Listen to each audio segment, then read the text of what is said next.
Kamala Harris. Let's have a good debate. Nice to see you. Have fun. Thank you. Welcome to you both. It's wonderful to have you. It's an honor to have you both here tonight. Good evening. We are looking forward to a spirited and thoughtful debate. So let's get started. I want to begin tonight with the issue that voters repeatedly say is their #1 issue, and that is the economy and the cost of living in this country. Vice President Harris, you and President Trump were elected 4 years ago, and your opponent on the stage here tonight often asks his supporters, are you better off than you were 4 years ago? When it comes to the economy, do you believe Americans are better off than they were 4 years ago?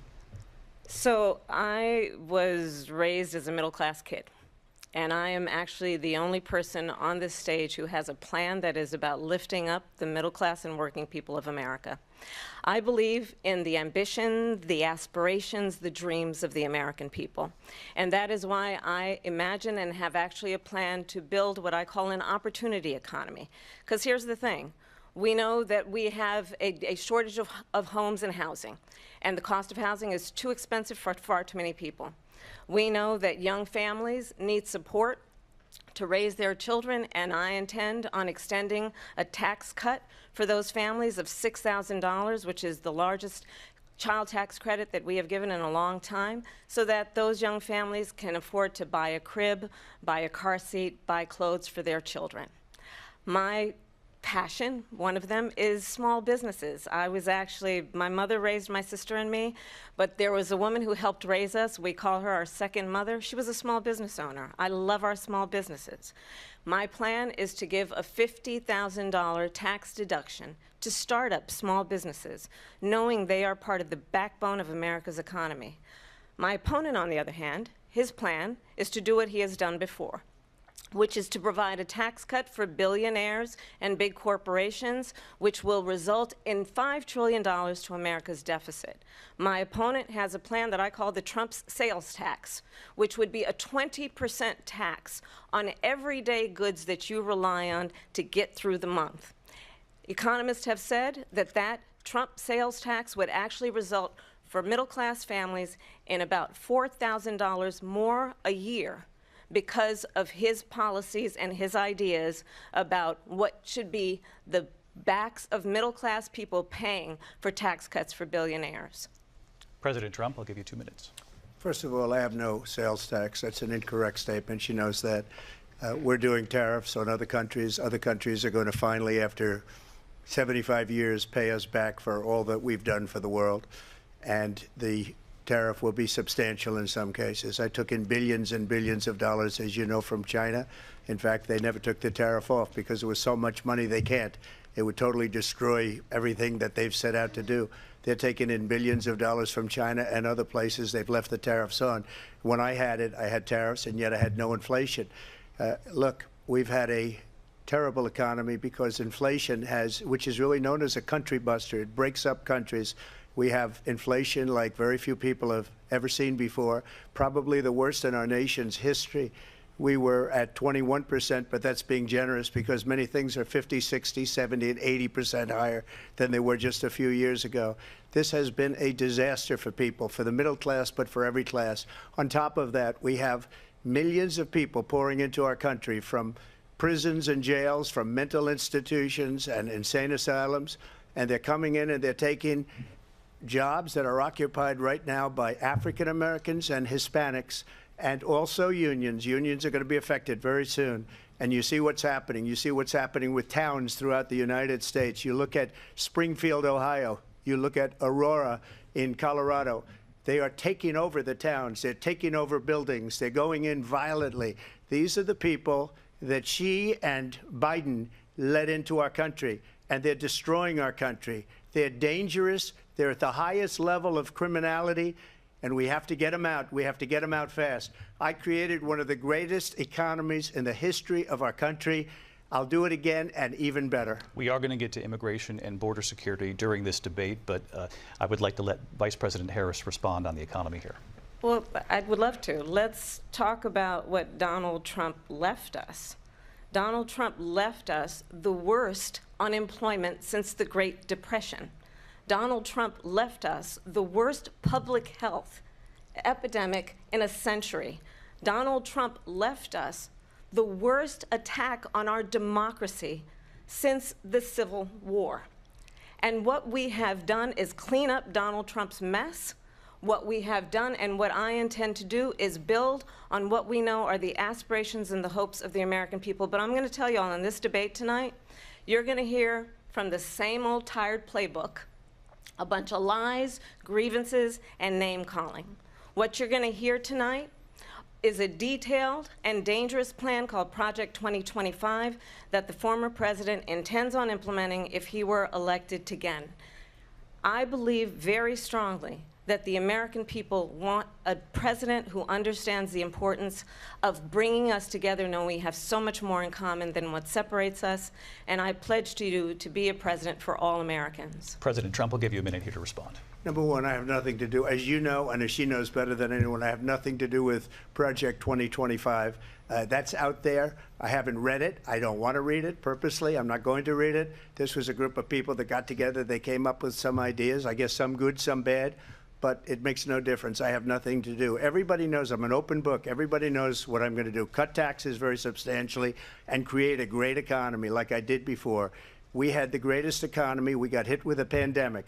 And the pandemic was not since 1917, where 100 million people died, has there been anything like it. We did a phenomenal job with the pandemic. We handed them over a country where the economy and where the stock market was higher than it was before the pandemic came in. Nobody's ever seen anything like it. We made ventilators for the entire world. We got gowns, we got masks, we did things that nobody thought possible. And people give me credit for rebuilding the military. They give me credit for a lot of things, but not enough credit for the great job we did with the pandemic. But the only jobs they got were bounce-back jobs. These were jobs bounced back, and it bounced back, and it went to their benefit. But I was the one that created them. They know it, and so does everybody else. Vice President Harris, I'll let you respond. So Donald Trump has no plan for you. And when you look at his economic plan, it's all about tax breaks for the richest people. I am offering what I describe as an opportunity economy, and the best economists in our country, if not the world, have reviewed our relative plans for the future of America. What Goldman Sachs has said is that Donald Trump's plan would make the economy worse, mine would strengthen the economy. What the Wharton School has said is Donald Trump's plan would actually explode the deficit. 16 Nobel laureates have described his economic plan as something that would increase inflation and by the middle of next year would invite a recession. You just have to look at where we are and where we stand on the issues. And I'd invite you to know that Donald Trump actually has no plan for you because he is more interested in defending himself than he is in looking out for you. That's just a soundbite. They gave her that to say.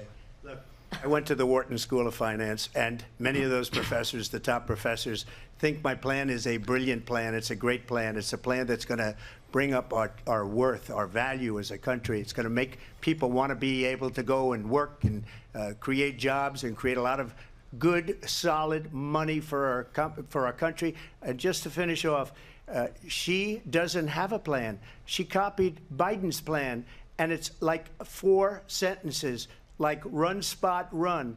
4 sentences that are just, oh, we'll try and lower taxes. She doesn't have a plan. Take a look at her plan. She doesn't have a plan. Mr. President, I do want to drill down on something you both brought up. The Vice President brought up your tariffs. You responded, and let's drill down on this, because your plan is what she calls is essentially a national sales tax. Your proposal calls for tariffs, as you pointed out here, on foreign imports across the board. You recently said that you might double your plan, imposing tariffs up to 20% on goods coming into this country. As you know, many economists say that with tariffs at that level, costs are then passed on to the consumer. Vice President Harris has argued it'll mean higher prices on gas, food, clothing, medication, arguing it costs the typical family nearly $4,000 a year. Do you believe Americans can afford higher prices because of tariffs? They're not going to have higher prices. What's going to have and who's going to have higher prices is China and all of the countries that have been ripping us off for years. I was the only president ever. China was paying us hundreds of billions of dollars, and so were other countries. And, you know, if she doesn't like them, they should have gone out and they should have immediately cut the tariffs. But those tariffs are there 3.5 years now under their administration. We are going to take in billions of dollars, hundreds of billions of dollars. I had no inflation, virtually no inflation. They had the highest inflation perhaps in the history of our country, because I've never seen a worse period of time. People can't go out and buy cereal or bacon or eggs or anything else.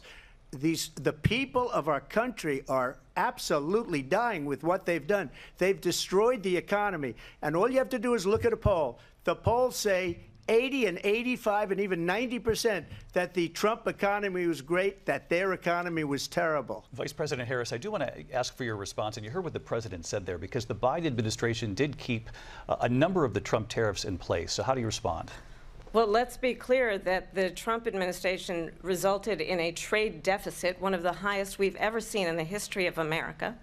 He invited trade wars. You want to talk about his deal with China? What he ended up doing is, under Donald Trump's presidency, he ended up selling American chips to China to help them improve and modernize their military, basically sold us out, when a policy about China should be in making sure the United States of America wins the competition for the 21st century, which means focusing on the details of what that requires, focusing on relationships with our allies, focusing on investing in American-based technology so that we win the race on AI, on quantum computing, focusing on what we need to do to support America's workforce so that we don't end up having on the short end of the stick in terms of workers' rights. But what Donald Trump did, let's talk about this, with COVID, is he actually thanked President Xi for what he did during COVID. Look at his tweet.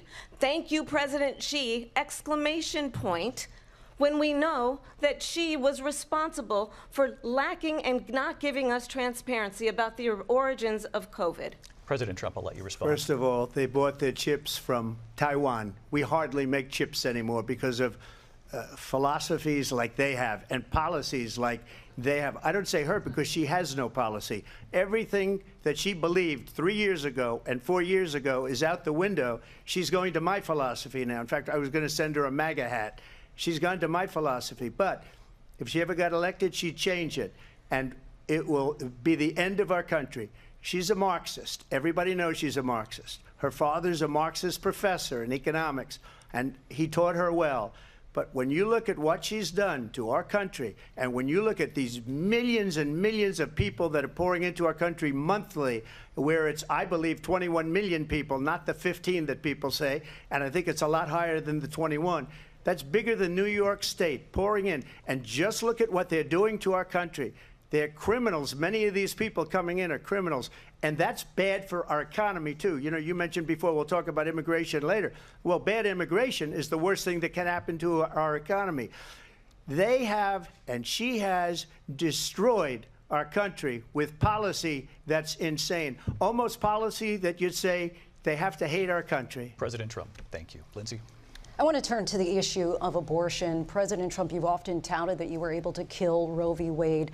Last year, you said that you were proud to be the most pro-life president in American history. Then last month, you said that your administration would be great for women and their reproductive rights.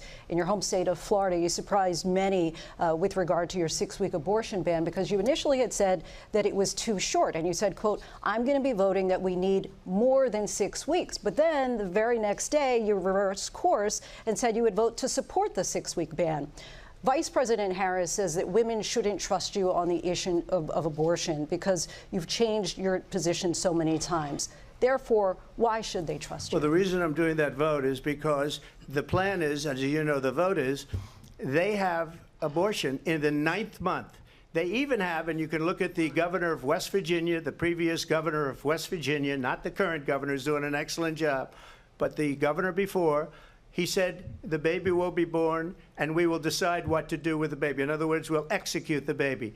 And that's why I did that, because that predominates, because they're radical. The Democrats are radical in that. And her vice presidential pick, which I think was a horrible pick, by the way, for our country, because he is really out of it. But her vice presidential pick says abortion in the 9th month is absolutely fine. He also says execution after birth. It's execution, no longer abortion, because the baby is born, is okay. And that's not okay with me, hence the vote. But what I did is something for 52 years they've been trying to get Roe v. Wade into the states. And through the genius and heart and strength of 6 Supreme Court justices, we were able to do that. Now, I believe in the exceptions for rape, incest, and life of the mother. I believe strongly in it. Ronald Reagan did also. 85% of Republicans do. Exceptions. Very important. But we were able to get it, and now states are voting on it. And for the first time, you're going to see, look, this is an issue that's torn our country apart for 52 years. Every legal scholar, every Democrat, every Republican, liberal, conservative, they all wanted this issue to be brought back to the states where the people could vote. And that's what happened. Now, Ohio, the vote was somewhat liberal. Kansas, the vote was somewhat liberal, much more liberal than people would have thought. But each individual state is voting. It's the vote of the people now. It's not tied up in the federal government. I did a great service in doing it. It took courage to do it. And the Supreme Court had great courage in doing it. And I give tremendous credit to those 6 justices. There is no state in this country where it is legal to kill a baby after it's born. Madam Vice President, I want to get your response to President Trump. Well, as I said, you're going to hear a bunch of lies, and that's not actually a surprising fact. Let's understand how we got here. Donald Trump hand-selected 3 members of the United States Supreme Court with the intention that they would undo the protections of Roe v. Wade. And they did exactly as he intended. And now in over 20 states, there are Trump abortion bans, which make it criminal for a doctor or nurse to provide health care. In one state, it provides prison for life. Trump abortion bans that make no exception even for rape and incest, which understand what that means. A survivor of a crime of violation to their body does not have the right to make a decision about what happens to their body next. That is immoral. And one does not have to abandon their faith or deeply held beliefs to agree. The government, and Donald Trump certainly, should not be telling a woman what to do with her body. I have talked with women around our country. You want to talk about this is what people wanted? Pregnant women who want to carry a pregnancy to term, suffering from a miscarriage, being denied care in an emergency room because the healthcare providers are afraid they might go to jail, and she's bleeding out in a car in the parking lot. She didn't want that. Her husband didn't want that. A 12 or 13-year-old survivor of incest being forced to carry a pregnancy to term. They don't want that. And I pledge to you, when Congress passes a bill to put back in place the protections of Roe v. Wade, as President of the United States, I will proudly sign it into law. But understand, if Donald Trump were to be reelected, he will sign a national abortion ban. Understand, in his Project 2025, there would be a national abortion, a monitor that would be monitoring your pregnancies, your miscarriages. I think the American people believe that certain freedoms, in particular the freedom to make decisions about one's own body, should not be made by the government. Thank you, Vice President Harris. Well, there she goes again. It's a lie. I'm not signing a ban, and there's no reason to sign a ban, because we've gotten what everybody wanted. Democrats, Republicans, and everybody else, and every legal scholar wanted it to be brought back into the states. And the states are voting. And it may take a little time, but for 52 years, this issue has torn our country apart. And they've wanted it back in the states. And I did something that nobody thought was possible. The states are now voting. What she says is an absolute lie.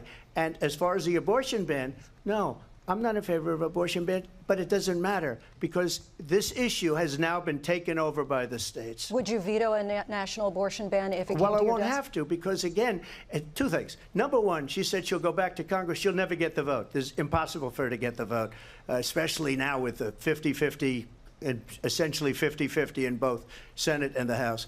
She's not going to get the vote. She can't get the vote. She won't even come close to it. So it's just talk. You know what it reminds me of? When they said they're going to get student loans terminated, and it ended up being a total catastrophe. The student loans, and then her, I think probably her boss, if you call him a boss, he spends all his time on the beach.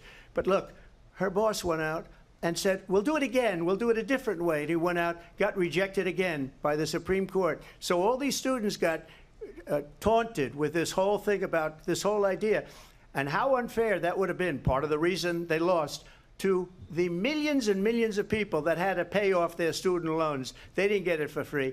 But they were saying it's the same way that they talked about that they talk about abortion. But if I could just get a yes or no, because your running mate, J.D. Vance, has said that you would veto it if it did come to your desk. Well, I didn't discuss it with J.D. In all fairness, J.D., and I don't mind if he has a certain view, but I think he was speaking for me, but I really didn't. Look, we don't have to discuss it because she'd never be able to get it, just like she couldn't get student loans. They couldn't get student loans. They didn't even come close to getting student loans. They taunted young people and a lot of other people that had loans. They can never get this approved. So it doesn't matter what she says about going to Congress. Well, wonderful. Let's go to Congress. Do it. But the fact is that for years they wanted to get it out of Congress and out of the federal government, and we did something that everybody said couldn't be done. And now you have a vote of the people on abortion. Vice President Harris, I want to give you your time to respond, but I do want to ask, would you support any restrictions on a woman's right to an abortion? I absolutely support reinstating the protections of Roe v. Wade, and as you rightly mentioned, nowhere in America is a woman carrying a pregnancy to term and asking for an abortion. That is not happening. It's insulting to the women of America. And understand what has been happening under Donald Trump's abortion bans. Couples who pray and dream of having a family are being denied IVF treatments. What is happening in our country? Working people, working women, who are working 1 or 2 jobs, who can barely afford childcare as it is, have to travel to another state to get on a plane sitting next to strangers to go and get the health care she needs. Barely can afford to do it, and what you are putting her through is unconscionable. And the people of America have not, the majority of Americans believe in a woman's right to make decisions about her own body. And that is why in every state where this issue has been on the ballot, in red and blue states both, the people of America have voted for freedom. Vice President Harris, excuse me, I have to respond. Another lie. It's another lie. I have been a leader on IVF, which is fertilization. The IVF, I have been a leader. In fact, when they got a very negative decision on IVF from the Alabama courts, I saw the people of Alabama and the legislature 2 days later voted it in. I've been a leader on it. They know that, and everybody else knows it. I have been a leader on fertilization, IVF. And the other thing, you should ask, will she allow abortion in the 8th month, 9th month, 7th month? Come on. Okay, would you do that? Why don't you ask her that question? Why don't you answer That's the problem. question? Would you because veto? Under Roe v. Wade, Answer the question, would you veto? You could do abortions in the 7th month, the 8th month, the 9th That's month, not true. and probably after birth. Just look at the governor, former governor of Virginia. The governor of Virginia said we put the baby aside and then we determine what we want to do with the baby. President Trump, thank you. We're going to turn now to immigration and border security. We know it's an issue that's important to Republicans, Democrats, voters across the board in this country. Vice President Harris, you were tasked by President Biden with getting to the root causes of migration from Central America. We know that illegal border crossings reached a record high in the Biden administration. This past June, President Biden imposed tough new asylum restrictions. We know the numbers since then have dropped significantly. But my question to you tonight is, why did the administration wait until 6 months before the election to act?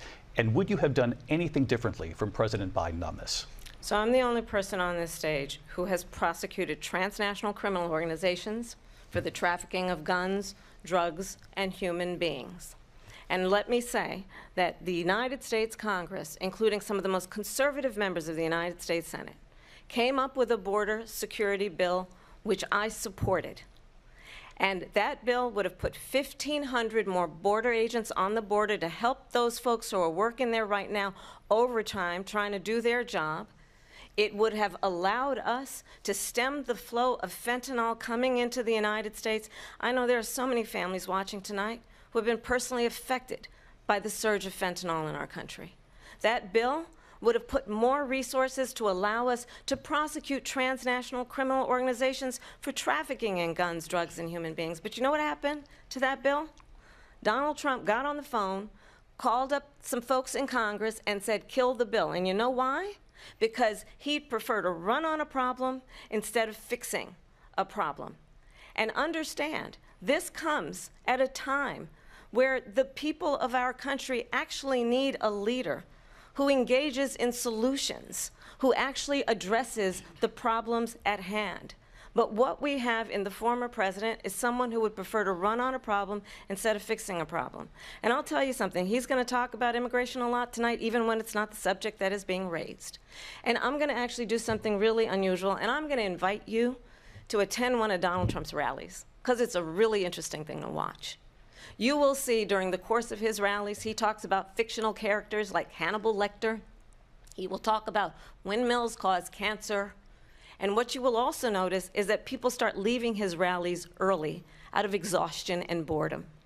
And I will tell you, the one thing you will not hear him talk about is you. You will not hear him talk about your needs, your dreams, and your desires. And I'll tell you, I believe you deserve a president who actually puts you first, and I pledge to you that I will. Vice President Harris, thank you. President Trump, on that point, I want to get your response. Well, I would like to respond. Let me just ask, though, why did you try to kill that bill, and successfully so, that would have put thousands of additional agents and officers on the border? First, let me respond as to the Please. rallies. She said people start leaving. People don't go to her rallies. There's no reason to go. And the people that do go, she's bussing them in and paying them to be there, and then showing them in a different light. So she can't talk about that. People don't leave my rallies. We have the biggest rallies, the most incredible rallies in the history of politics. That's because people want to take their country back. Our country is being lost. We're a failing nation. And it happened 3.5 years ago. And what's going on here, you're going to end up in World War III, just to go into another subject. What they have done to our country by allowing these millions and millions of people to come into our country, and look at what's happening to the towns all over the United States. And a lot of towns don't want to talk. It's not going to be Aurora or Springfield. A lot of towns don't want to talk about it because they're so embarrassed by it. In Springfield, they're eating the dogs, the people that came in. They're eating the cats. They're eating the pets of the people that live there. And this is what's happening in our country, and it's a shame. As far as rallies are concerned, as far as the reason they go is they like what I say. They want to bring our country back. They want to make America great again. It's a very simple phrase, make America great again. She's destroying this country, and if she becomes president, this country doesn't have a chance of success. Not only success, we'll end up being Venezuela on steroids. I just want to clarify here. You bring up Springfield, Ohio, and ABC News did reach out to the city manager there. He told us there have been no credible reports of specific claims of pets being harmed, injured, or abused by individuals within the immigrant community. Well, I've seen people on television. Let me just say here, this is the people on television say my dog was taken and used for food. So maybe he said that, and maybe that's a good thing to say for a city manager. I'm not taking this from but television. But the people I'm on taking television it from the city saying manager. their dog was eaten by the people that went there. Again, the Springfield city manager says there's no evidence of that. Vice We'll President Harris, out. I'll let you respond to the rest of what you've heard. You talk about extreme. You know, this is, I think, one of the reasons why in this election I actually have the endorsement of 200 Republicans who have formerly worked with President Bush, Mitt Romney, and John McCain, including the endorsement of former Vice President Dick Cheney and Congress member Liz Cheney. And if you want to really know the inside track on who the former president is, if he didn't make it clear already, just ask people who have worked with him. His former chief of staff, a 4-star general, has said he has contempt for the Constitution of the United States. His former national security advisor has said he is dangerous and unfit. His former Secretary of Defense has said the nation, the Republic, would never survive another Trump term. And when we listen to this kind of rhetoric, when the issues that affect the American people are not being addressed, I think the choice is clear in this election. President Trump, I'll give you a quick minute to respond here. Thank you, because when I hear that, see, I'm a different kind of a person. I fired most of those people. Not so graciously. They did bad things or a bad job. I fired them. They never fired one person. They didn't fire anybody having to do with Afghanistan and the Taliban and the 13 people were just killed, viciously and violently killed, and I got to know the parents and the family. They didn't fire. They should have fired all those generals, all those top people, because that was one of the most incompetently handled situations anybody has ever seen. So when somebody does a bad job, I fire him. And you take a guy like Esper. He was no good. I fired him. So he writes a book. Another one writes a book. Because with me, they can write books. With nobody else can they. But they have done such a poor job, and they never fire anybody. Look at the economy. Look at the inflation. They didn't fire any of their economists. They have the same people. That's a good way not to have books written about you. But just to finish, I got more votes than any Republican in history by far. In fact, I got more votes than any president, sitting president, in history by far. Let me continue on immigration. It was what you wanted to talk about earlier, so let's get back to your deportation proposal that the vice president has reacted to as well. President Trump, you call this the largest domestic deportation operation in the history of our country. You say you would use the National Guard. You say if things get out of control, you'd have no problem using the U.S. military. Police, yes. You also said you would use local police. How would you deport 11 million undocumented immigrants? I know you believe that number is much higher. Take us through this. What does this look like? Will authorities be going door to door in this country? Yeah, it is much higher because of them. They allowed criminals, many millions of criminals. They allowed terrorists. They allowed common street criminals. They allowed people to come in, drug dealers, to come into our country. And they're now in the United States and told by their countries like Venezuela, don't ever come back or we're going to kill you. Do you know that crime in Venezuela and crime in countries all over the world is way down? You know why? Because they've taken their criminals off the street and they've given them to her to put into our country. And this will be one of the greatest mistakes in history for them to allow, and I think they probably did it because they think they're going to get votes, but it's not worth it because they're destroying the fabric of our country by what they've done. There's never been anything done like this at all. They've destroyed the fabric of our country. Millions of people let in, and all over the world, crime is down all over the world except here. Crime here is up and through the roof. Despite their fraudulent statements that they made, crime in this country is through the roof. And we have a new form of crime. It's called migrant crime. And it's happening at levels that nobody thought possible. President Trump, as you know, the FBI says overall violent crime is actually coming down in this country. But Vice Excuse me, President Harris, the FBI they were defrauding statements. They didn't include the worst cities. They didn't include the cities with the worst crime. It was a fraud. Just like their number of 818,000 jobs that they said they created turned out to be a fraud. President Trump, thank you. I'll let you respond, Vice President Harris. Well, I think this is so rich,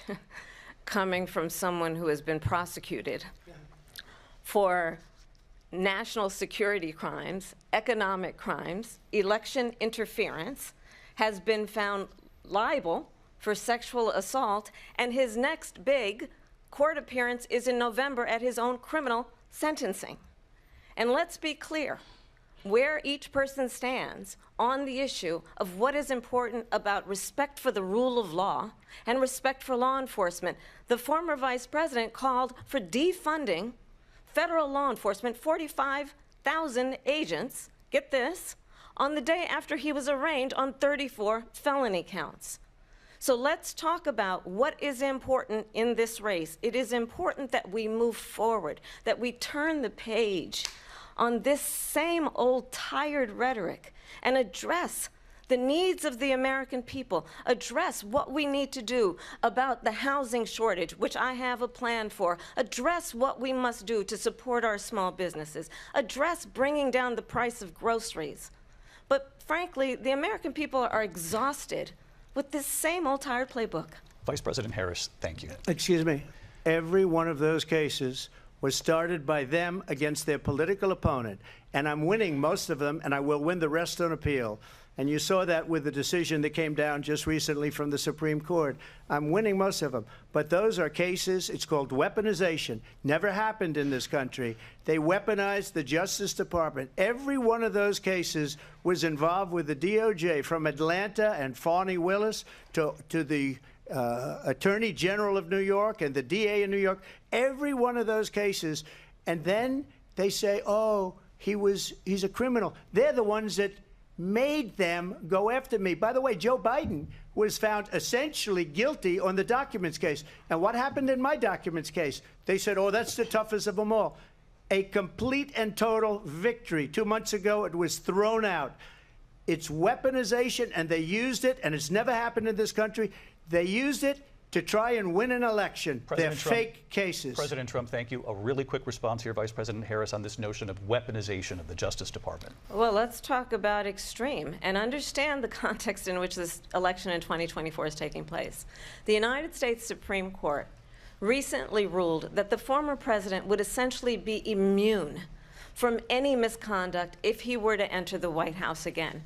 Understand, this is someone who has openly said he would terminate, I'm quoting, terminate the Constitution of the United States, that he would weaponize the Department of Justice against his political enemies. Someone who has openly expressed disdain for members of our military. Understand what it would mean if Donald Trump were back in the White House with no guardrails, because certainly we know now the court won't stop him. We know J.D. Vance is not going to stop him. It's up to the American people Vice President to stop Harris, him. Thank you. Lindsay? Vice President Harris, in your last run for president. This is the one that weaponized, not me. She weaponized. I probably took a bullet to the head because of the things that they say about me. They talk about democracy. I'm a threat to democracy. They're the threat to democracy with a fake Russia investigation we do have a lot that went nowhere. We have a lot to get to. Lindsay? Vice President Harris, in your last run for president, you said you wanted to ban fracking. Now you don't. You wanted mandatory government buyback programs for assault weapons. Now your campaign says you don't. You supported decriminalizing border crossings. Now you're taking a harder line. I know you say that your values have not changed. So then why have so many of your policy positions changed? So my values have not changed, and I'm going to discuss every one of the, at least every point that you've made. But in particular, let's talk about fracking, because we're here in Pennsylvania. I made that very clear in 2020. I will not ban fracking. I have not banned fracking as Vice President of the United States. And in fact, I was the tie-breaking vote on the Inflation Reduction Act, which opened new leases for fracking. My position is that we have got to invest in diverse sources of energy so we reduce our reliance on foreign oil. We have had the largest increase in domestic oil production in history because of an approach that recognizes that we cannot over-rely on foreign oil. As it relates to my values, let me tell you, I grew up a middle-class kid raised by a hardworking mother who worked and saved and was able to buy our first home when I was a teenager.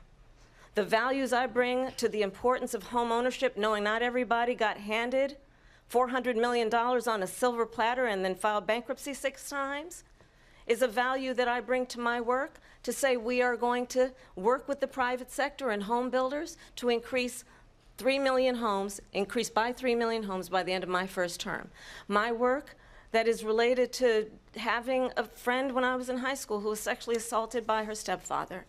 And my focus then on protecting women and children from violent crime is based on a value that is deeply grounded in the importance of standing up for those who are most vulnerable. My work that is about protecting Social Security and Medicare is based on long-standing work that I have done, protecting seniors from scams. My values have not changed. And what is important is that there is a president who actually brings values and a perspective that is about lifting people up and not beating people down and name-calling. The true measure of the leader is the leader who actually understands the strength is not in beating people down, it's in lifting people up. I intend to be that president. President Trump, your response? First of all, I wasn't given $400 million. I wish I was. My father was a Brooklyn builder, Brooklyn, Queens, and a great father, and I learned a lot from him. But I was given a fraction of that, a tiny fraction, and I built it into many, many billions of dollars, many, many billions.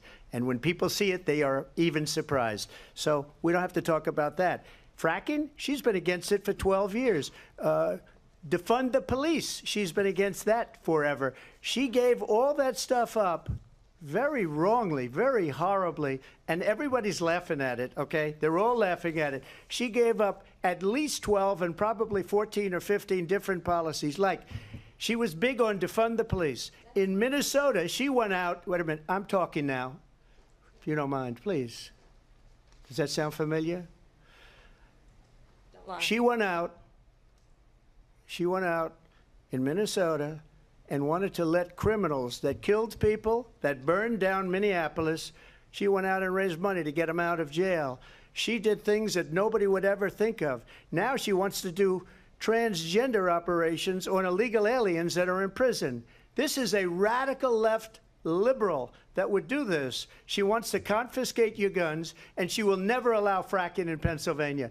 If she won the election, fracking in Pennsylvania will end on day one. Just to finish, one thing so important in my opinion. So I got the oil business going like nobody has ever done before. When they took over, they got rid of it, started getting rid of it, and the prices were going up the roof. They immediately let these guys go to where they were. I would have been 5 times, 4 times, 5 times higher, because you're talking about 3.5 years ago. They got it up to where I was because they had no choice, because the prices of energy were quadrupling and doubling. You saw what happened to gasoline. So they said, let's go back to Trump. But if she won the election, the day after that election, they'll go back to destroying our country, and oil will be dead, fossil fuel will be dead, we'll go back to windmills, and we'll go back to solar, where they need a whole desert to get some energy to come out. You ever see a solar plant? By the way, I'm a big fan of solar, but they take 400, 500 acres of desert President soil. Trump, we have a These lot are of not good issues things that we for the have to get to. environment, We're as she out of time. understands. Thank you. Lindsey, thank you. We have an election in just 56 days.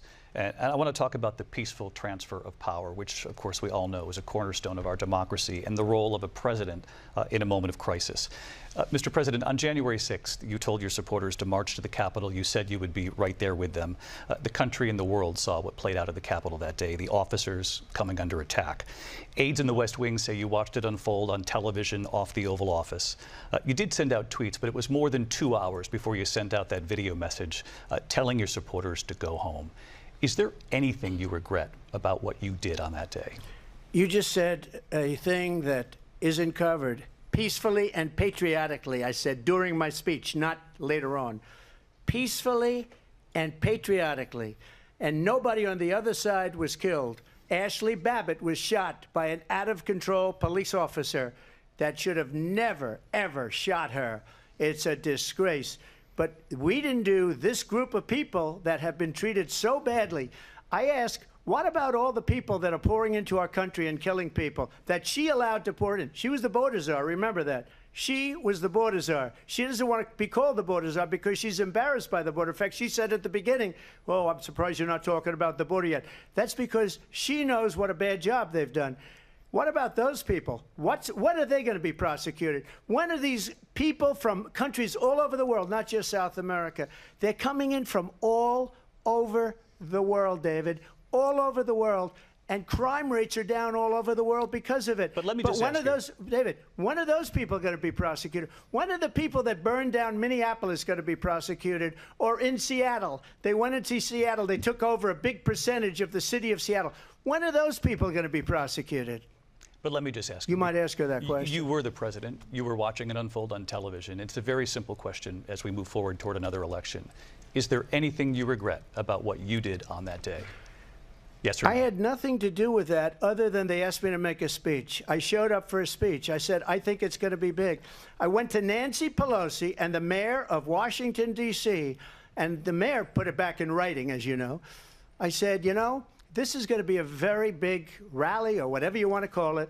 And again, it wasn't done by me. It was done by others. I said, I'd like to give you 10,000 National Guard or soldiers.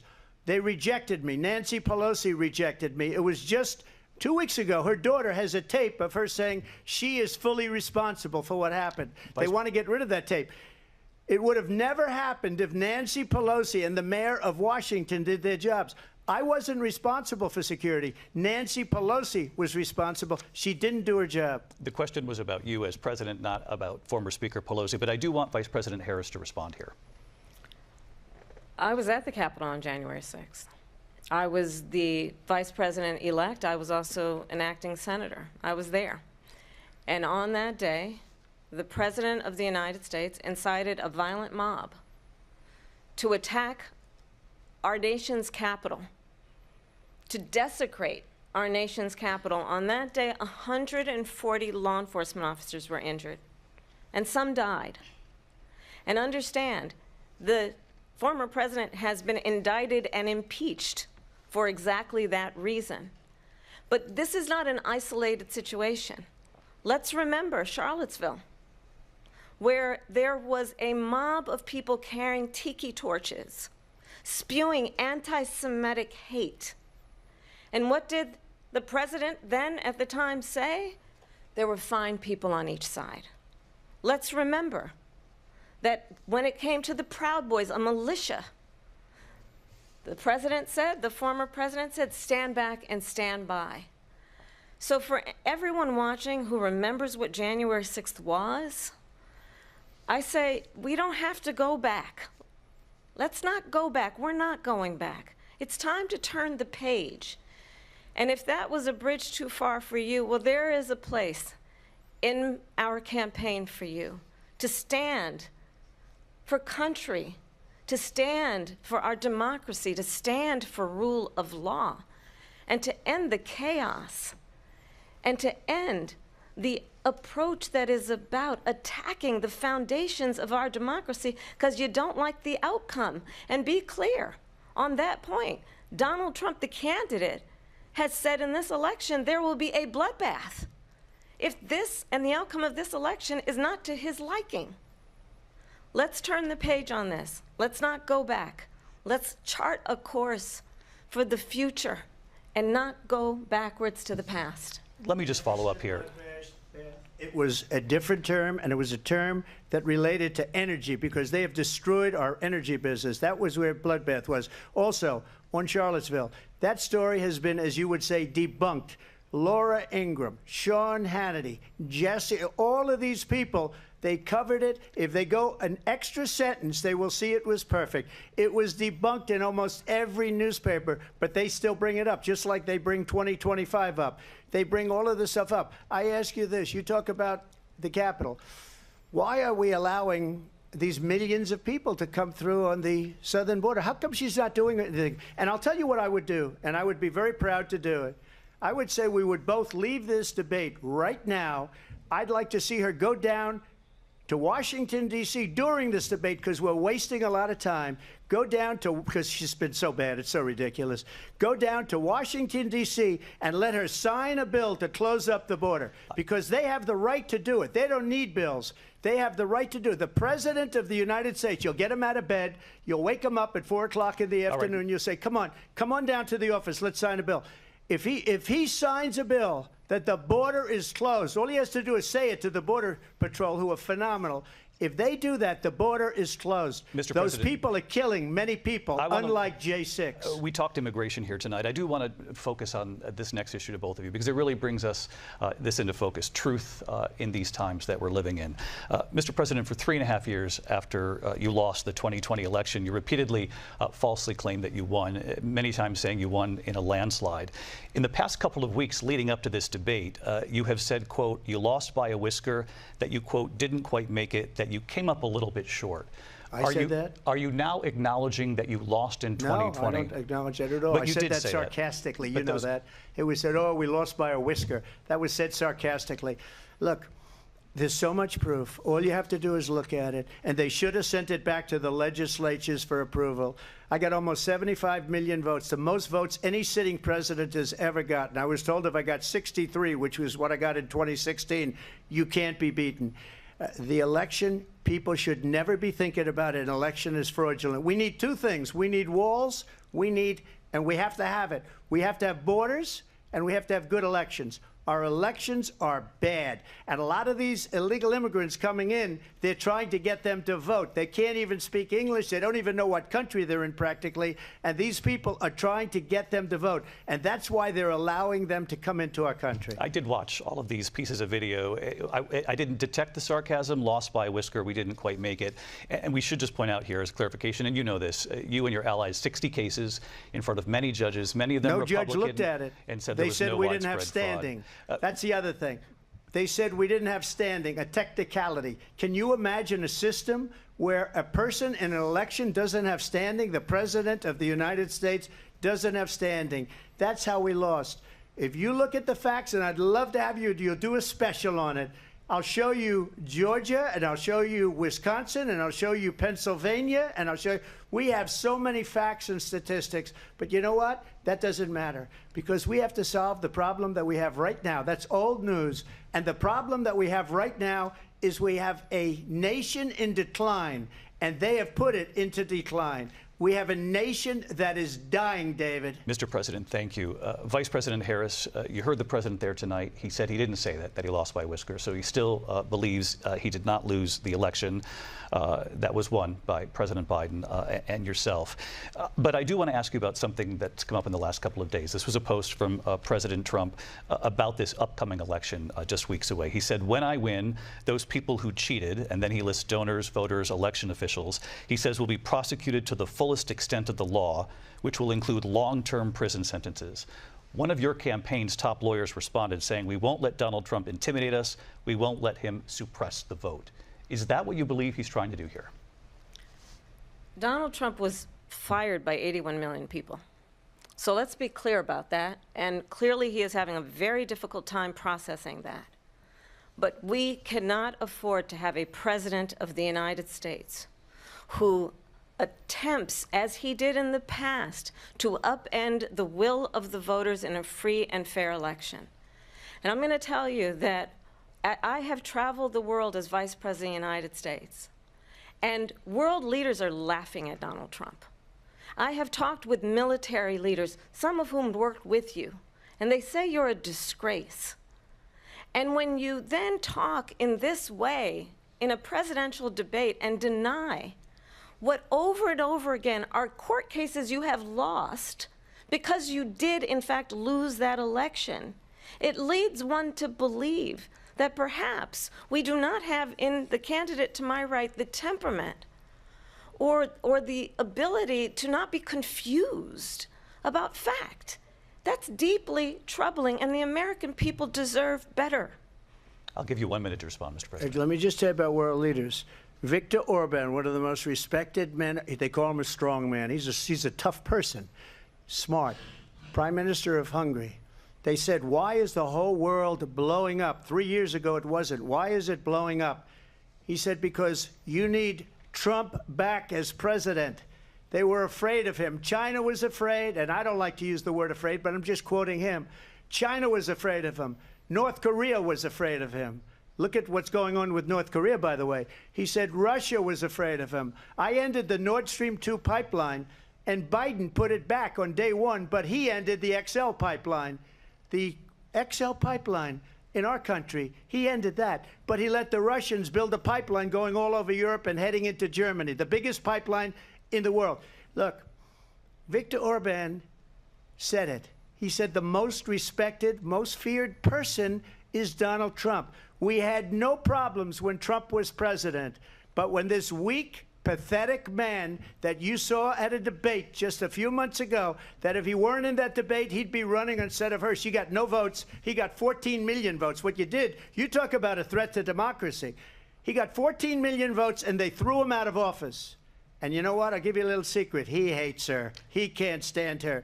But he got 14 million votes. They threw him out. She got 0 votes. And when she ran, she was the first one to leave because she failed. And now she's running. I don't understand it, but I'm okay with it because your time is I think we're going to do very well. We've got a lot more to get to. Turning now to the Israel-Hamas war and the hostages who are still being held, Americans among them. Vice President Harris, in December, you said, quote, Israel has a right to defend itself, but you added, quote, it matters how, saying international humanitarian law must be respected. Israel must do more to protect innocent civilians. You said that 9 months ago. Now an estimated 40,000 Palestinians are dead. Nearly 100 hostages remain.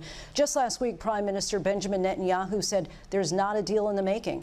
President Biden has not been able to break through the stalemate. How would you do it? Well, let's understand how we got here. On October 7, Hamas, a terrorist organization, slaughtered 1,200 Israelis. many of them young people who were simply attending a concert. Women were horribly raped. And so absolutely, I said then, I say now, Israel has a right to defend itself. We would. And how it does so matters, because it is also true, far too many innocent Palestinians have been killed. Children, mothers.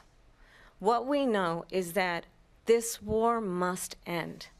It must end immediately, and the way it will end is we need a ceasefire deal and we need the hostages out. And so we will continue to work around the clock on that. Work around the clock, also understanding that we must chart a course for a two-state solution. And in that solution, there must be security for the Israeli people and Israel, and in equal measure for the Palestinians. But the one thing I will assure you always, I will always give Israel the ability to defend itself, in particular as it relates to Iran and any threat that Iran and its proxies pose to Israel. But we must have a two-state solution where we can rebuild Gaza, where the Palestinians have security, self-determination, and the dignity they so rightly deserve. President Trump, how would you negotiate with Netanyahu and also Hamas in order to get the hostages out and prevent the killing of more innocent civilians in Gaza? If I were president, it would have never started. If I were president, Russia would have never, ever, I know Putin very well, he would have never, and there was no threat of it either, by the way, for 4 years, have gone into Ukraine and killed millions of people when you add it up, far worse than people understand what's going on over there. But when she mentions about Israel, all of a sudden, she hates Israel. She wouldn't even meet with Netanyahu when he went to Congress to make a very important speech. She refused to be there because she was at a sorority party of hers. She wanted to go to the sorority party. She hates Israel. If she's president, I believe that Israel will not exist within 2 years from now. And I've been pretty good at predictions, and I hope I'm wrong about that one. She hates Israel. At the same time, in her own way, she hates the Arab population because the whole place is going to get blown up. Arabs, Jewish people, Israel will be gone. It would have never happened. Iran was broke under Donald Trump. Now Iran has $300 billion because they took off all the sanctions that I had. Iran had no money for Hamas or Hezbollah or any of the 28 different spheres of terror, and they are spheres of terror, horrible terror. They had no money. It was a big story, and you know it. You covered it very well, actually. They had no money for terror. They were broke. Now they're a rich nation, and now what they're doing is they're spreading that money around. Look at what's happening with the Houthis and Yemen. Look at what's going on in the Middle East. This would have never happened. I will get that settled and fast, and I'll get the war with Ukraine and Russia ended. If I'm president-elect, I'll get it done before even becoming president. Vice President Harris, he says you hate Israel. That's absolutely not true. I have my entire career and life supported Israel and the Israeli people. He knows that.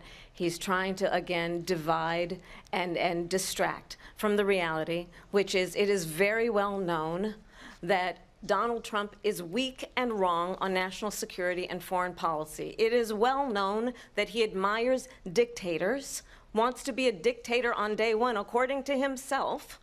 It is well known that he said of Putin that he can do whatever the hell he wants and go into Ukraine. It is well known that he said when Russia went into Ukraine, it was brilliant. It is well known he exchanged love letters with Kim Jong-un. And it is absolutely well known that these dictators and autocrats are rooting for you to be president again because they're so clear. They can manipulate you with flattery and favors. And that is why so many military leaders who you have worked with have told me you are a disgrace. That is why we understand that we have to have a president who is not consistently weak and wrong on national security, including the importance of upholding and respecting in highest regard our military. Vice President Harris, thank you. They're the ones, and she's the one that caused it. that's weak on national security by allowing every nation last month for the year, 168 different countries sending people into our country. Their crime rates are way down. Putin endorsed her last week, said, I hope she wins. And I think he meant it, because what he's gotten away with is absolutely incredible. It wouldn't have happened with me. The leaders of other countries think that they're weak and incompetent, and they are. They're grossly incompetent.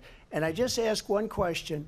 Why does Biden go in and kill the Keystone Pipeline and approve the single biggest deal that Russia's ever made, Nord Stream 2, the biggest pipeline anywhere in the world going to Germany and all over Europe? Because they're weak and they're ineffective. And Biden, by the way, President gets paid Trump, a lot of money. Thank you. We have a lot of issues to get to. We'll be right back with much more of this historic ABC News presidential debate from the National Constitution Center right here in Philadelphia. Back in a moment.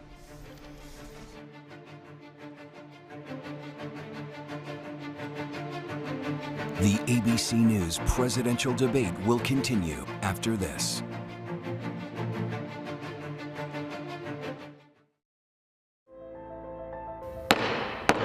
The House will be in order. This year, C-SPAN celebrates 45 years of covering Congress like no other. Since 1979, we've been your primary source for Capitol Hill, providing balanced, unfiltered coverage of government, taking you to where the policy is debated and decided, all with the support of America's cable companies. C-SPAN, 45 years and counting, powered by cable.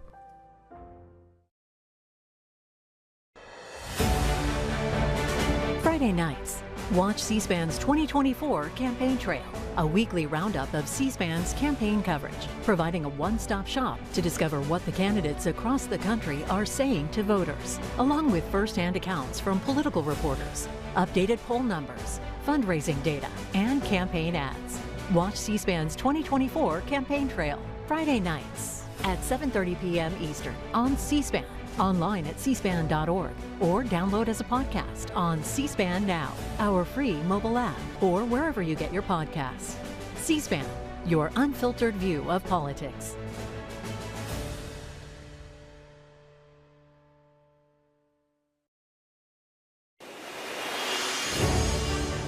As the 2024 presidential campaign continues, American History TV presents a new 9-part series, Historic Presidential Elections. Learn about the pivotal issues of different eras, uncover what made these elections historic, and explore their lasting impact on the nation. This Saturday at 7 p.m. Eastern, a look at the election of 1860. Abraham Lincoln defeated several other candidates, including Senator Stephen Douglas, to become the first Republican elected president. Before he took office in March of 1861, several states in the southern U.S. pulled out of the Union, leading to the Civil War. Watch Historic Presidential Elections, Saturdays at 7 p.m. Eastern on American History TV on C-SPAN 2.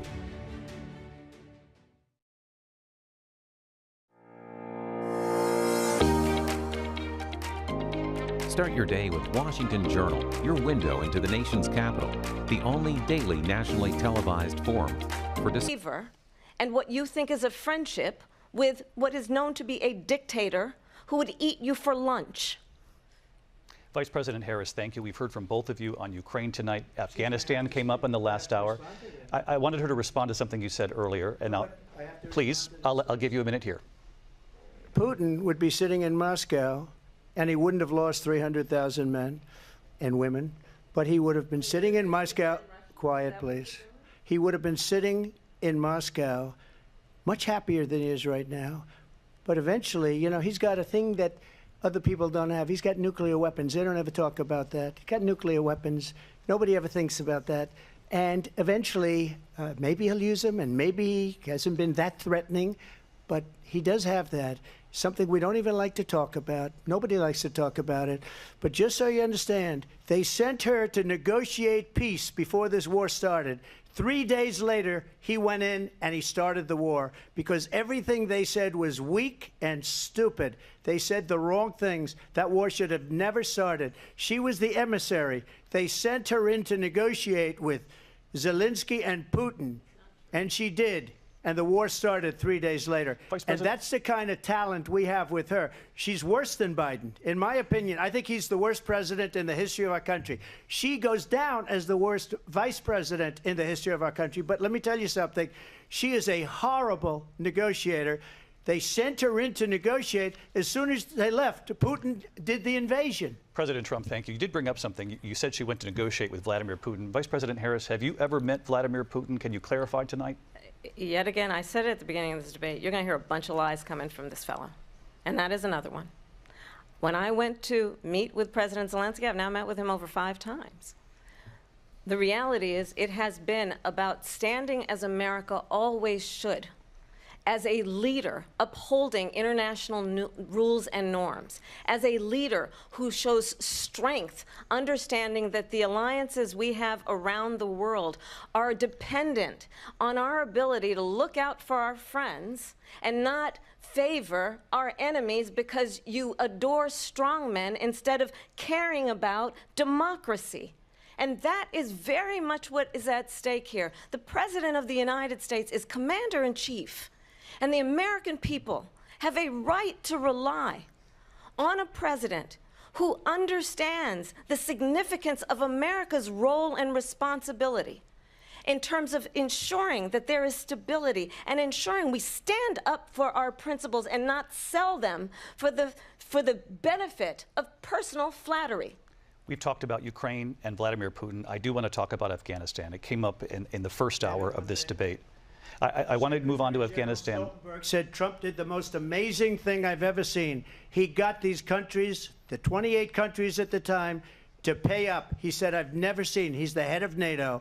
He said, I've never seen. For years, we were paying almost all of NATO. We were being ripped off by European nations, both on trade and on NATO.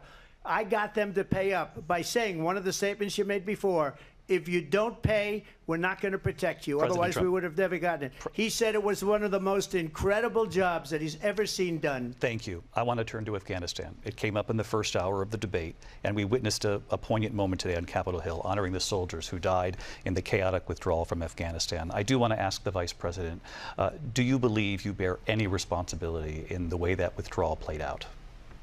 Well, I will tell you, I agreed with President Biden's decision to pull out of Afghanistan. 4 presidents said they would, and Joe Biden did.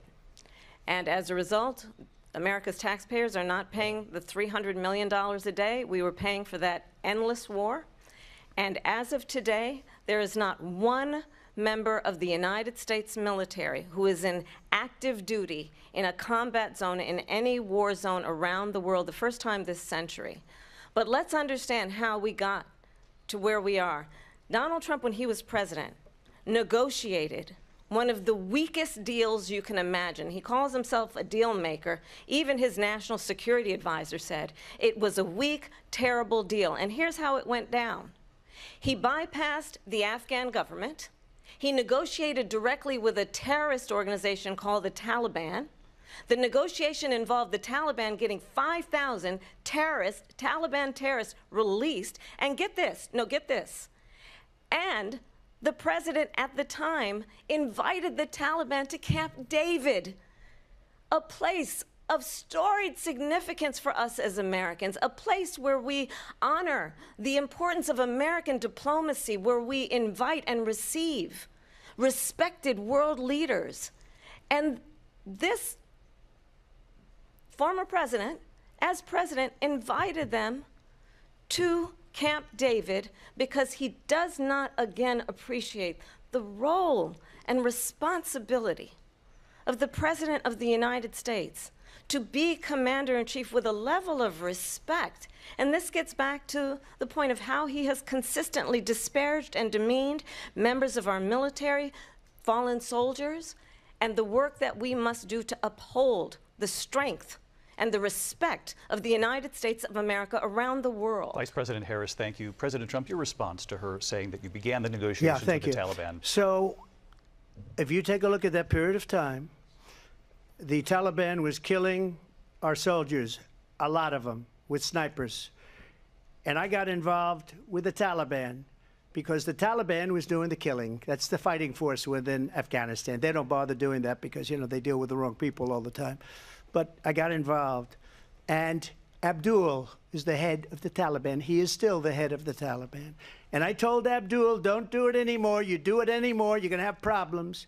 And he said, why do you send me a picture of my house? I said, you're going to have to figure that out, Abdul. And for 18 months, we had nobody killed. We did have an agreement negotiated by Mike Pompeo. It was a very good agreement.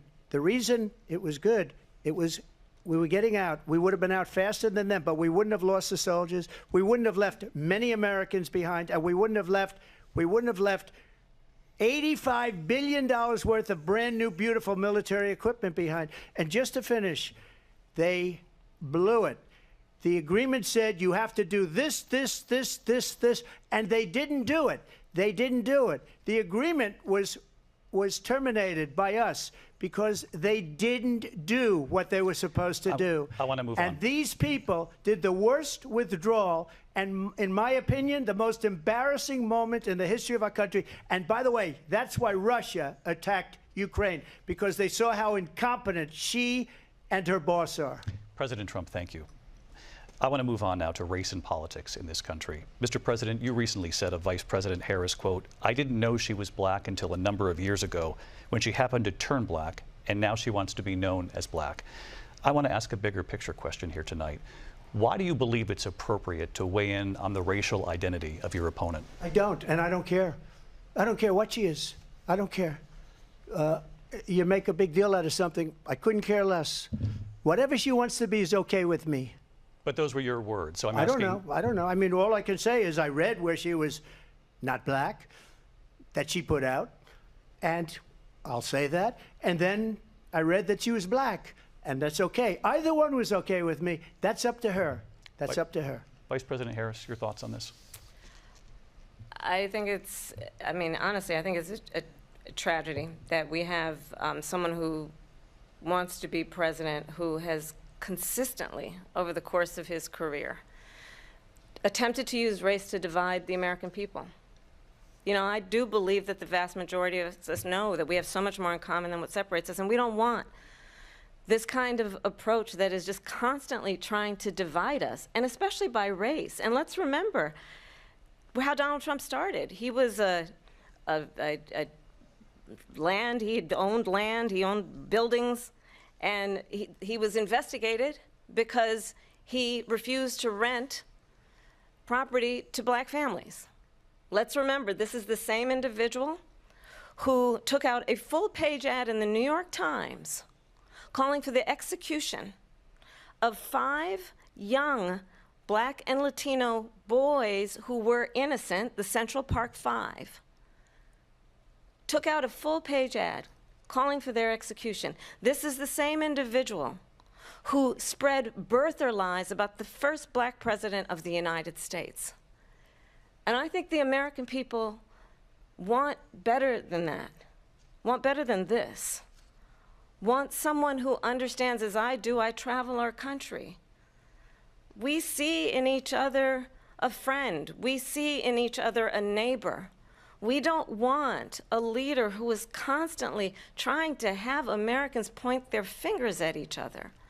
I meet with people all the time who tell me, can we please just have discourse about how we're going to invest in the aspirations and the ambitions and the dreams of the American people?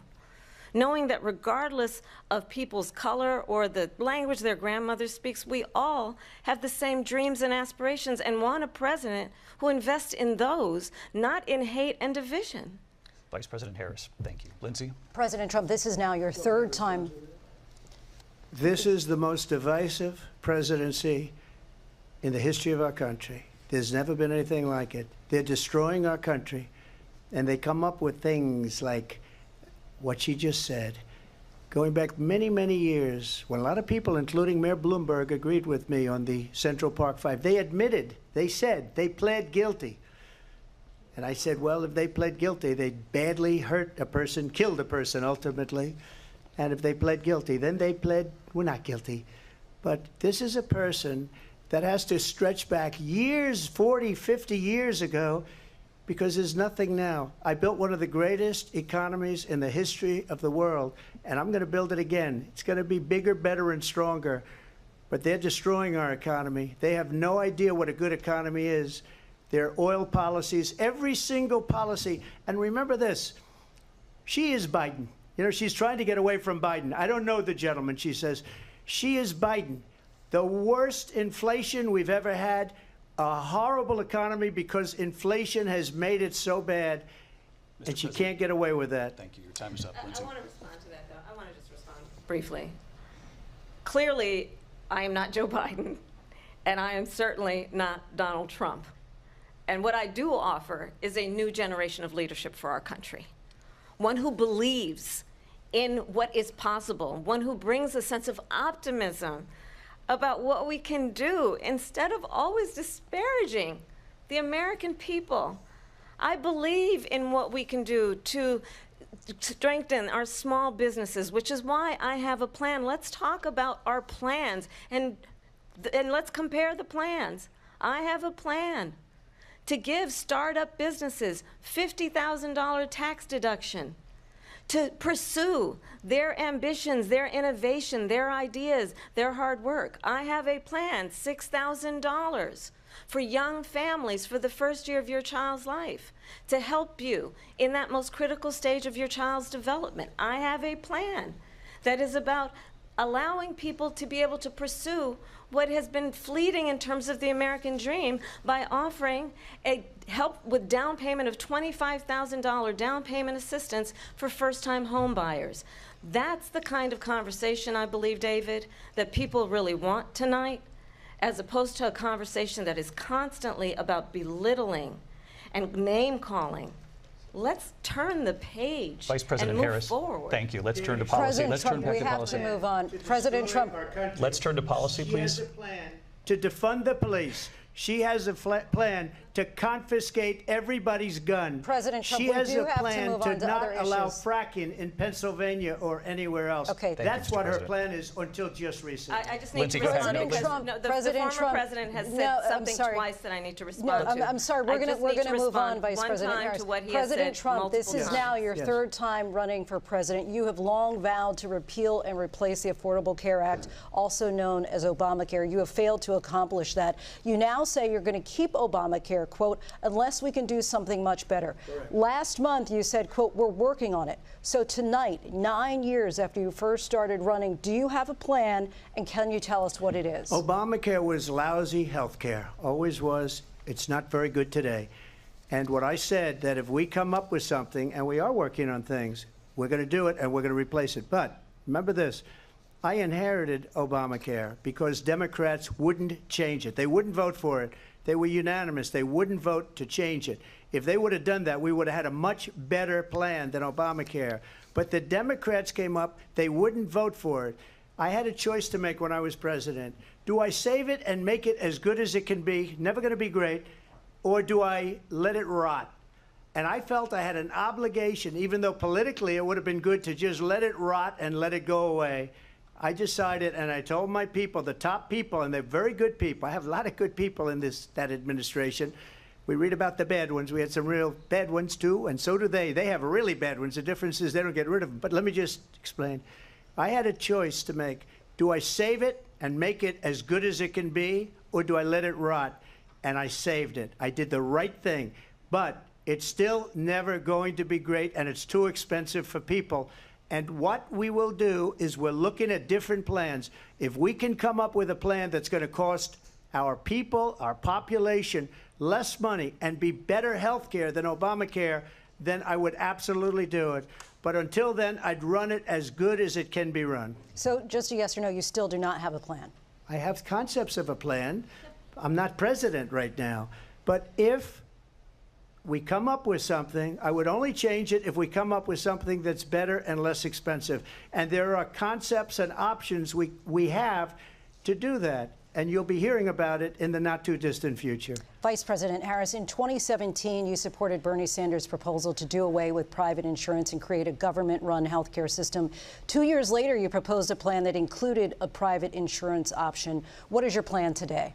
Well, first of all, I absolutely support, and over the last 4 years as vice president, private health care options. But what we need to do is maintain and grow the Affordable Care Act. But I'll get to that, Lindsey. I just need to respond to a previous point that the former president has made. I've made very clear my position on fracking. And then this business about taking everyone's guns away. Tim Walz and I are both gun owners. We're not taking anybody's guns away. So stop with the continuous lying about this stuff. As it relates to the Affordable Care Act, understand, just look at the history to know where people stand. When Donald Trump was president, 60 times he tried to get rid of the Affordable Care Act. 60 times. I was a senator at the time when I will never forget the early morning hours when it was up for a vote in the United States Senate. And the late, great John McCain, who you have disparaged as being, you don't like him, you said, at the time because he got caught. He was an American hero. The late, great John McCain, I will never forget that night, walked onto the Senate floor and said, no, you don't. No, you don't. No, you don't get rid of the Affordable Care Act. You have no plan. And what the Affordable Care Act has done is eliminate the ability of insurance companies to deny people with pre-existing conditions. I don't have to tell the people watching tonight, you remember what that was like? Remember when an insurance company could deny if a child had asthma, if someone was a breast cancer survivor, if a grandparent had diabetes? And thankfully, as I've been vice president, and we, over the last 4 years, have strengthened the Affordable Care Act, we have allowed, for the first time, Medicare to negotiate drug prices on behalf of you, the American people. Donald Trump said he was going to allow Medicare to negotiate drug prices. He never did. We did. And now we have capped the cost of insulin at $35 a month. Since I've been vice president, we have capped the cost of prescription medication for seniors at $2,000 a year. And when I am president, we will do that for all people, understanding that the value I bring to this is that access to health care should be a right and not just a privilege of those who can afford it. And the plan has to be to strengthen the Affordable Care Act, not get rid of it, Vice President Harris, in terms of where Donald Trump stands on that. I want to move to an issue that's important for a lot of... She made a mistake. Number one, John McCain fought Obamacare for 10 years. But it wasn't only him. It were all of the Democrats that kept it going.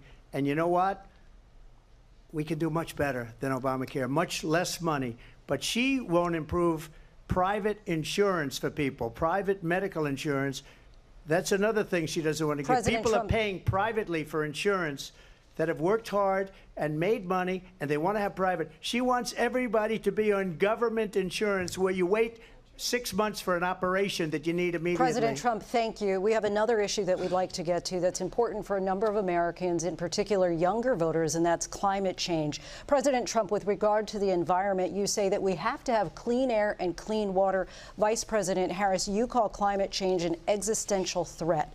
The question to you both tonight is, what would you do to fight climate change? And Vice President Harris, we'll start with you. 1 minute for you each. Well, the former president had said that climate change is a hoax. And what we know is that it is very real. You ask anyone who lives in a state who has experienced these extreme weather occurrences, who now is either being denied home insurance or it's being jacked up.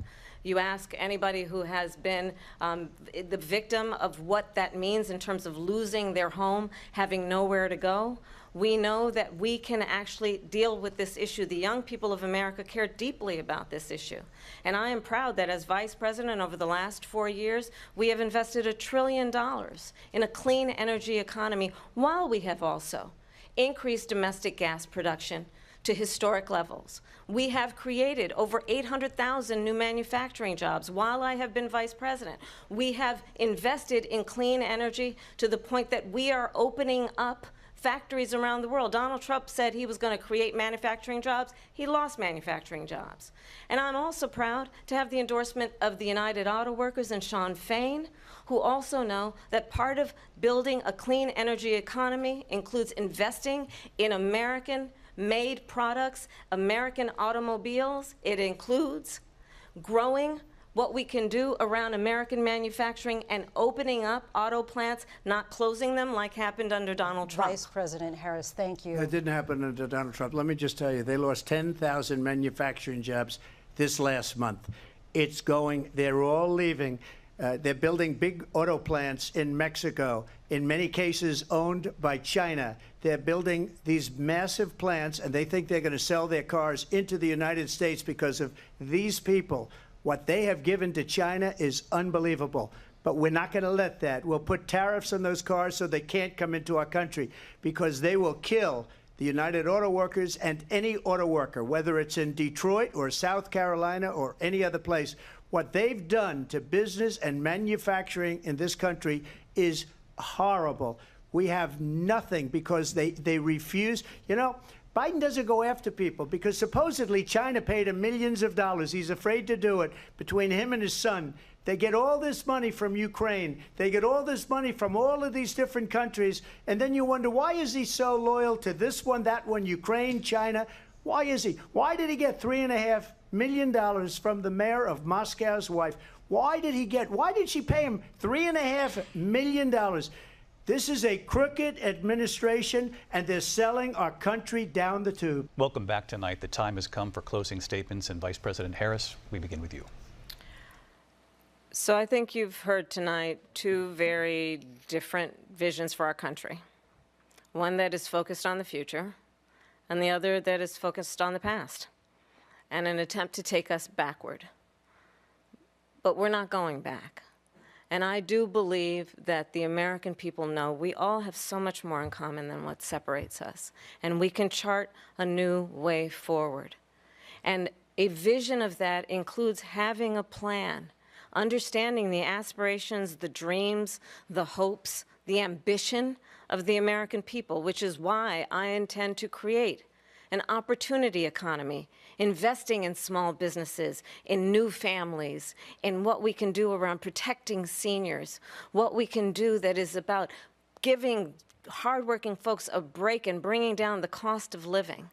I believe in what we can do together that is about sustaining America's standing in the world and ensuring that we have the respect that we so rightly deserve, including respecting our military and ensuring we have the most lethal fighting force in the world. I will be a president that will protect our fundamental rights and freedoms, including the right of a woman to make decisions about her own body and not have her government tell her what to do. I'll tell you, I started my career as a prosecutor. I was a DA, I was an attorney general, a United States senator, and now vice president. I've only had one client, the people. And I'll tell you, as a prosecutor, I never asked a victim or a witness, are you a Republican or a Democrat? The only thing I ever asked them, are you okay? And that's the kind of president we need right now. Someone who cares about you and is not putting themselves first. I intend to be a president for all Americans and focus on what we can do over the next 10 and 20 years to build back up our country by investing right now in you, the American people. Vice President Harris, thank you. President Trump? So she just started by saying she's going to do this, she's going to do that, she's going to do all these wonderful things. Why hasn't she done it? She's been there for 3.5 years. They've had 3.5 years to fix the border.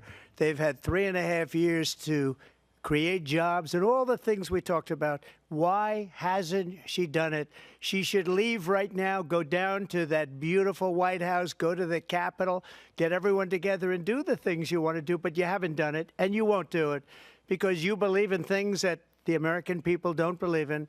You believe in things like we're not going to frack, we're not going to take fossil fuel, we're not going to do things that are going to make this country strong, whether you like it or not.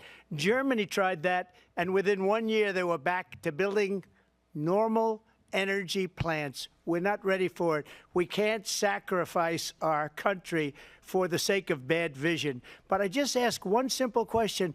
Why didn't she do it? We're a failing nation. We're a nation that's in serious decline. We're being laughed at all over the world. All over the world, they're laughed. I know the leaders very well. They're coming to see me. They call me. We're laughed at all over the world. They don't understand what happened to us as a nation. We're not a leader. We don't have any idea what's going on. We have wars going on in the Middle East. We have wars going on with Russia and Ukraine. We're going to end up in a third world war, and it'll be a war like no other because of nuclear weapons, the power of weaponry. I rebuilt our entire military. She gave a lot of it away to the Taliban. She gave it to Afghanistan. What these people have done to our country, and maybe toughest of all, is allowing millions of people to come into our country. Many of them are criminals, and they're destroying our country. The worst president, the worst vice president in the history of our country.